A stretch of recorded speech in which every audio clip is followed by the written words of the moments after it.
Around the age of 13 is when I started experimenting with drugs and alcohol. 2017 is when I encountered meth. Almost immediately after I started doing meth, I started experiencing meth-induced paranoid psychosis, and that's what got me in and out of your hospital so much. And I'll never forget this one lady. I wish I knew her name, but I went in there and ma'am, I literally had vomit in my hair. I had threw up and fell into the vomit. And the lady still was rubbing my head and she said, Michael, it's going to be okay. It's going to be okay. In the emergency department, we don't have continuity of care. Like a primary care doctor sees the same person.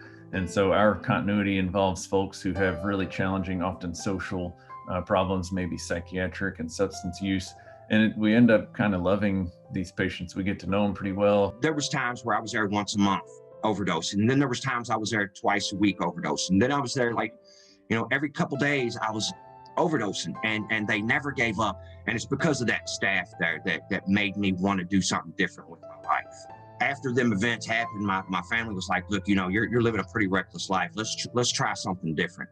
So that's when they moved me here to Florida and got me into recovery here. By the grace of God, I'm not using and drinking and drugging no more. I'm working on my bachelor's in psychology and I'm making an A. My mom passed away in 2013 from cancer. And, a lot of what I do is for her too, because I never did get to change my life while she was alive.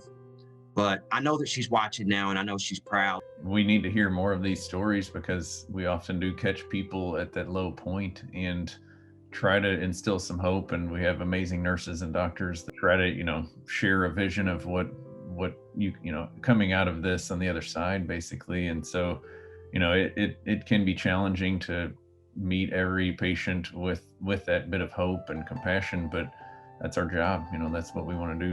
Every time I went there, they just reminded me that there's good people in this world and there's people that really care.